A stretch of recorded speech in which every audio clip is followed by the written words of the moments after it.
Hey everyone, welcome to discover study with Preeti Bora. स्वागत है आप सभी का डेली फैक्चुअल रिवीजन में। यस, 8 बजे की जो हमारी लाइव क्लास होती है जिसमें मैंने आपको फ्री बैच लॉन्च कर रखा है रिवीजन के लिए पॉलिटिकल साइंस की। उसमें आप सब ने मेरे को रिक्वेस्ट किया था कि मैम अपनी डेली रिवीजन, जो मेरी वन लाइनर रिवीजन सबसे ज़्यादा फेमस है apart from 500 most expected MCQ, उसमें आप हमें बुक्स एंड ऑथर करा दो, बिकॉज बुक्स एंड ऑथर कुछ ऐसी चीज़ें होती है जो आपको याद नहीं होती। सो सबसे पहले इस चैनल पर अगर आप नए हो तो फटाफट से इस चैनल को सब्सक्राइब कर लो, नोटिफिकेशन ऑन कर लो एंड लाइक इस वीडियो को कर दीजिए क्योंकि इसमें बहुत अमेजिंग कंटेंट मिलने वाला है। मैं बात करने चाहूँगी आज जो हमारा फैक्चुअल रिवीजन का टॉपिक है वो है कंपैरेटिव पॉलिटिक्स यानी कि तुलनात्मक राजनीति, जो कि यूनिट नंबर 4 है। एंड बुक्स एंड ऑथर में मैं आपको कुछ चीज़ें पहले बताना चाहूँगी एंड देन मैं इस वीडियो को शुरू करना चाहूँगी। एक तो मैं बात करना चाहूँगी न्यू पैटर्न की। आप सभी को पता है UGC का पैटर्न थोड़ा सा चेंज हो गया है। अब बुक्स एंड ऑथर से किस तरीके के क्वेश्चन पूछे जाते हैं ये मैं आपको बता देती हूँ। पहले पूछा जाता था कि आपका ऑथर क्या है और किस ईयर में ये पब्लिश यानी कि प्रकाशित हुई है।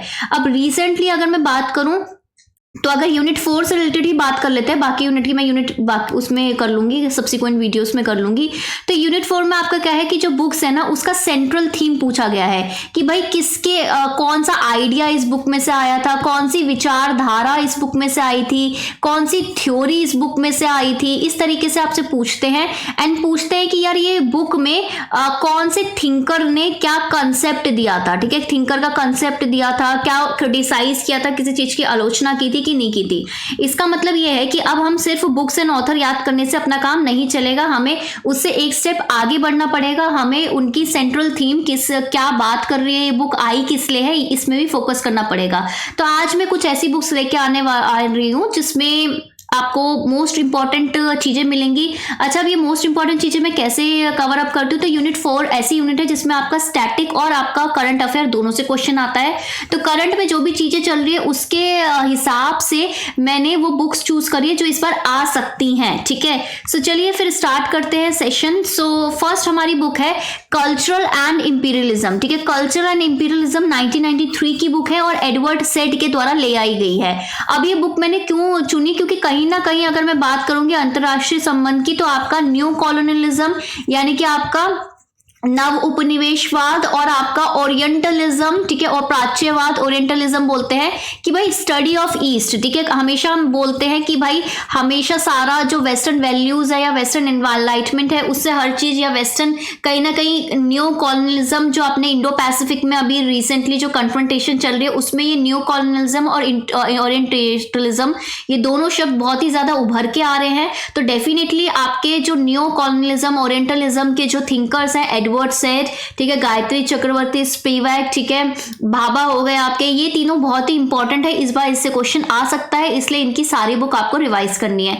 इस पर्टिकुलर बुक में ये बात करी गई है कि कल्चर यानी कि संस्कृति पे, क्योंकि आपको पता है वेस्टर्न जो संस्कृति है वो यूनिफॉर्मिटी यानी कि सार्वभौमिकता की तरफ फोकस करती है, लेकिन आपके एडवर्ड सेड ने ये बात की है कि जो आपका जो ईस्ट है, जो आपका एशिया है, उसमें बहुत सारी डाइवर्सिटी है। ठीक है, विविधता है। ठीक है, हिंदी में आपको डाइवर्सिटी को बोलते हैं विविधता।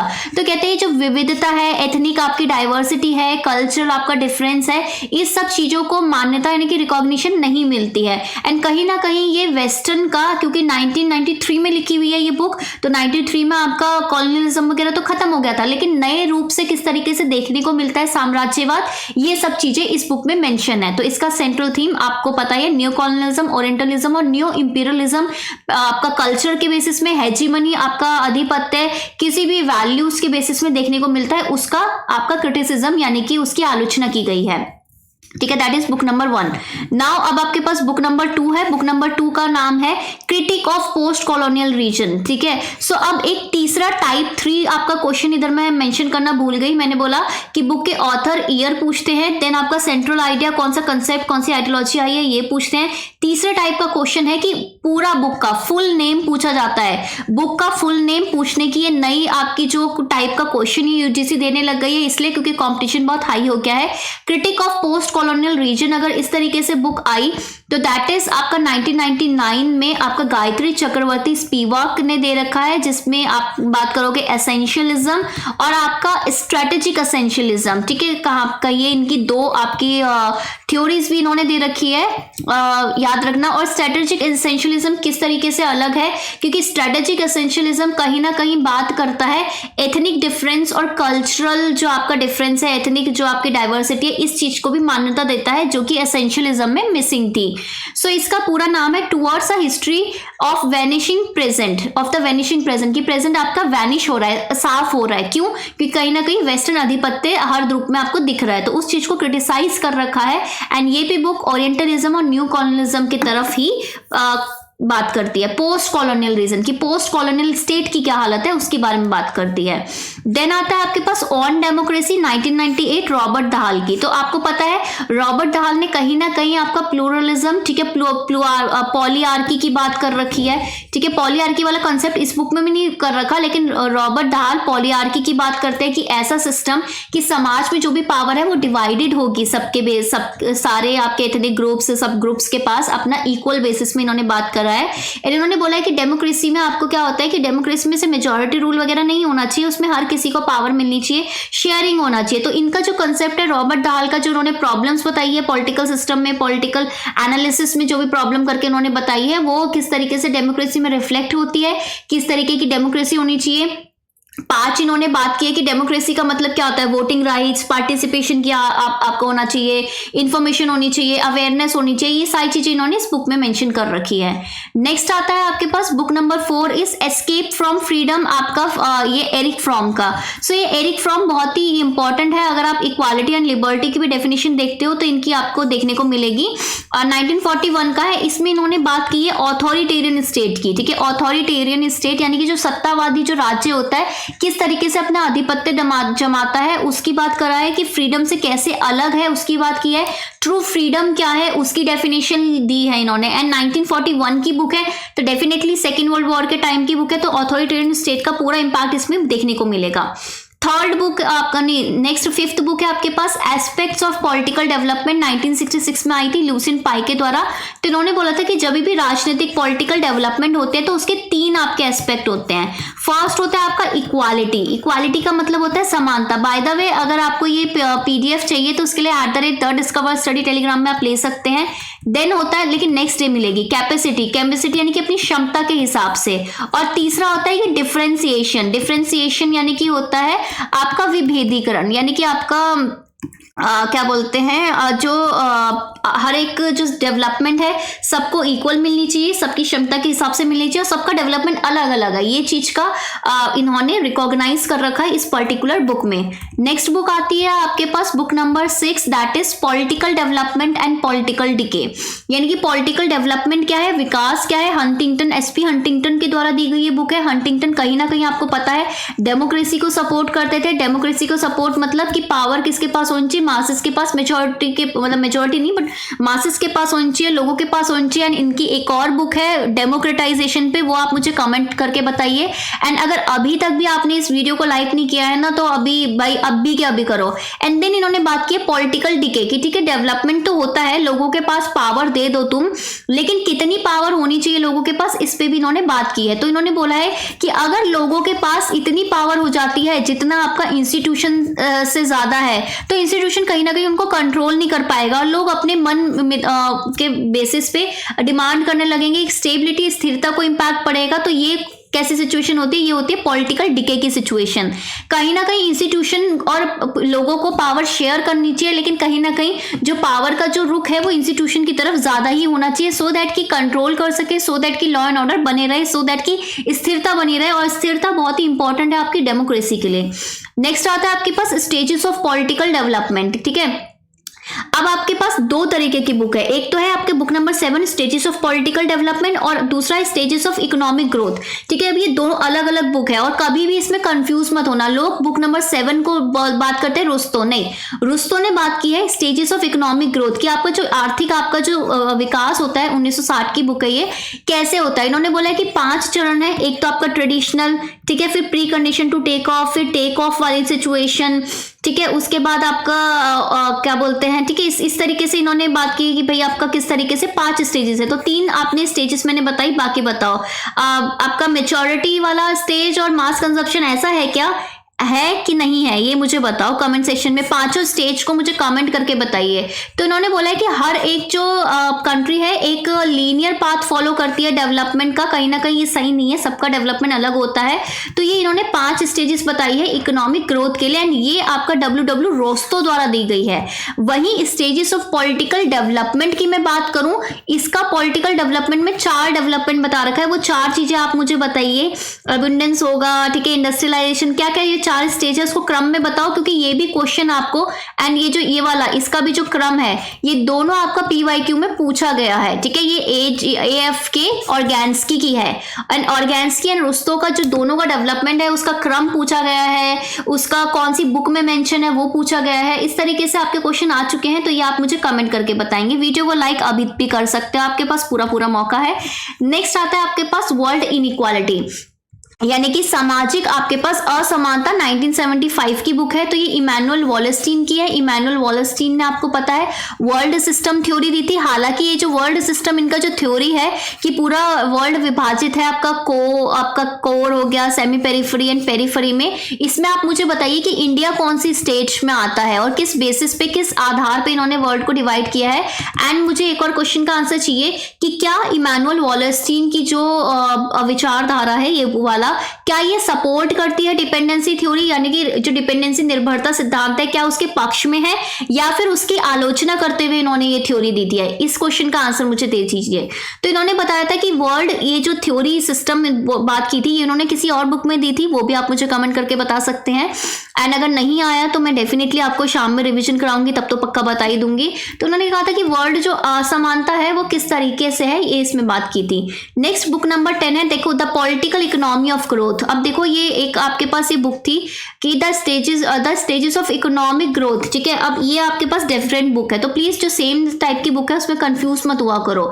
तो पॉलिटिकल इकोनॉमी क्या है ग्रोथ की, ठीक है, 1857, बहुत पुरानी बुक है ये, पॉल बारन की बुक है। 1957 होगी कि 1857, ये बताइए मुझे, इसमें करेक्शन करिए।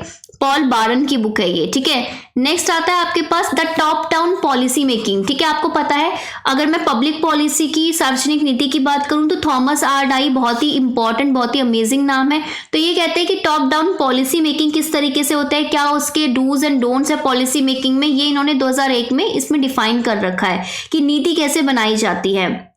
देन आपकी book number 12, most important book, क्योंकि नेशनलिज्म में कहीं ना कहीं नेशनलिज्म एक ऐसा टॉपिक है जिससे आपकी बुक कभी भी आ सकती है।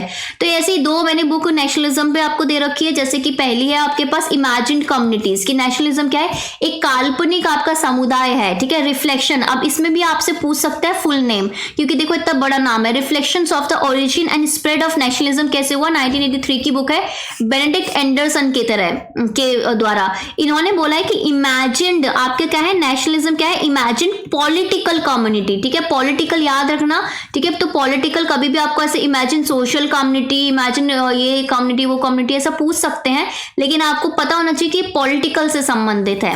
नेक्स्ट है book number 13, nationalism and modernity, यानी कि राष्ट्रवाद और आधुनिकता, 1998 की बुक है। तो ये किसकी है, एंटोनी डी स्मिथ की बुक है। ये भी नेशनलिज्म, राष्ट्रवाद के थ्योरीज दिया करते थे कि मॉडर्निटी से क्या रिलेशन है इसका, कि क्या मॉडर्निटी होते होते ही आपका नेशनलिज्म जागा है या फिर उल्टा है कि नेशनलिज्म की वजह से आधुनिकता आई है। एंड वेस्टर्न कंसेप्ट कैसे अलग है आपका ईस्टर्न से, ये आप मुझे बताइए।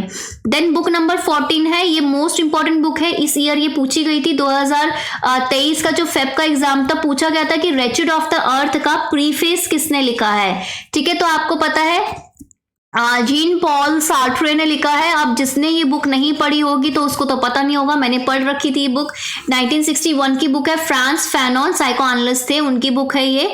अल्जीरियन वॉर में इन्होंने पार्टिसिपेट किया था। इस बुक का जो सेंट्रल टॉपिक है वो है न्यू कॉलोनियलिज्म, ठीक है।